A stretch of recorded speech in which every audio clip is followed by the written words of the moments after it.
پرانے وقتوں کی بات ہے کہ ایک سلطنت بلقیس پر ایک عیش پرست بادشاہ حکومت کرتا تھا۔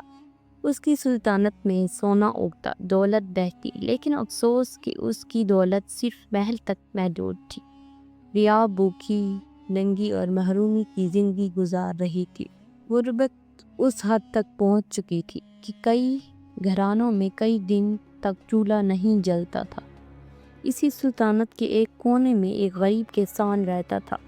اس کا نام جمیل تھا۔ اس کے پاس نہ زمین تھی، نہ مال، نہ ہی کوئی خاندانی وراثت، بس ایک چھوٹی سی جھونپڑی، بیوی اور ایک بطخ بھی اس کی بیوی کی محبت کی نشانی تھی، جسے وہ بڑی محبت سے پالا کرتی تھی۔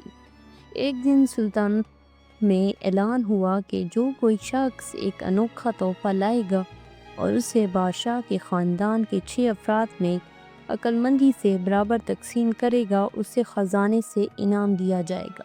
یہ اعلان شہر کے چوراہوں پر، بازاروں میں، مسجدوں میں، یہاں تک کہ گاؤں گاؤں پھیل گیا۔ ہر طرف ایک ہی چرچا تھا، انوکھا تحفہ اور برابر کی تقسیم۔ جب یہ اعلان کسان نے سنا تو وہ خاموشی سے بیٹھ گیا، لیکن اس کی بیوی نے کہا، تمہارے پاس ہے ہی کیا، ایک بطخ ہے، وہ بھی زندہ ہے، اگر اسے بادشاہ کو دو گے تو کیا وہ خوش ہوگا؟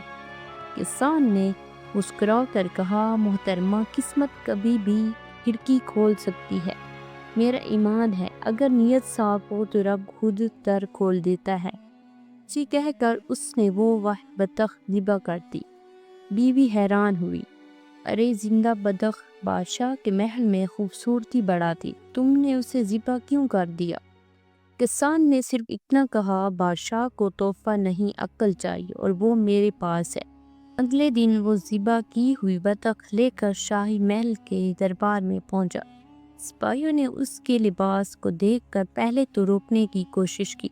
کسان نے کہا، بادشاہ نے اعلان کیا ہے کہ ہر ایک کو موقع دیا جائے گا۔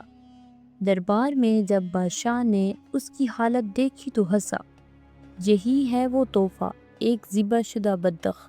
کسان نے مؤدب انداز میں کہا، جی حضور، اور اگر اجازت دیں تو میں اسے خاندان میں تقسیم بھی کر دوں۔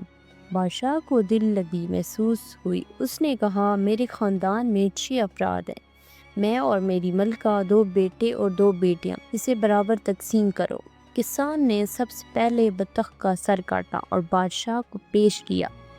بادشاہ سلامت، آپ اس خاندان کے سرپرست ہیں، سلطنت کی رہنمائی آپ کے ہاتھ میں ہے، تو سر آپ کا حق ہے۔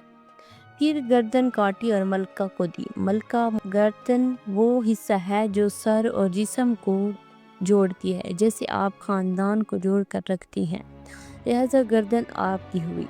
پھر اس نے ٹانگیں کاٹی اور دونوں بیٹوں کو دی۔ یہ ٹانگیں ان کے لیے ہیں جو باپ کے نقش قدم پر چلتے ہیں اور گھر کے کام میں ہاتھ بٹاتے ہیں۔ بیٹے والدین کی مدد کرنے والے ہوتے ہیں۔ آخر میں پنکھ کاٹ کر بیٹیوں کو دیے۔ بیٹیاں پنکھوں کی مانند ہوتی ہیں، نازک، خوبصورت، اور ایک دن پرائے گھر اڑ جاتی ہیں۔ یہ تقسیم سن کر دربار میں خاموشی چھا گئی۔ پھر بادشاہ ہنس پڑا اور کہا، تم نہ صرف عقل مند ہو بلکہ دلوں کو چھو لینے والے بھی ہو۔ بادشاہ نے فوراً کسان کو سونے، چاندی، اناج اور قیمتی تحفے دیے۔ رعایا حیرت سے جمیل کو دیکھتی رہ گئی، مگر بات یہی ختم نہ ہوئی۔ اگلے دن ایک لالچی تاجر نے یہ منظر دیکھ کر سوچا کہ اگر ایک ذبح شدہ بطخ پر اتنا انعام ملا تو اگر وہ 5 ذبح بطخیں لے آئے تو کیا کچھ نہ پائے گا۔ چنانچہ وہ بازار گیا، 5 خوبصورت بطخیں خریدی اور محل کا رخ کیا۔ جب دربار میں بادشاہ نے بطخیں دیکھی تو مسکرا کر کہا، بہت خوب، اب ان 5 بطخوں کو ہمارے 6 افراد میں تقسیم کرو۔ تاجر پریشان ہو گیا، 5 بطخیں اور 6 افراد، اسے کچھ سوچ نہ رہا تھا۔ کافی دیر سوچنے کے بعد اس نے ہار مان لی۔ بادشاہ سلامت، یہ تقسیم تو میری عقل سے باہر ہے۔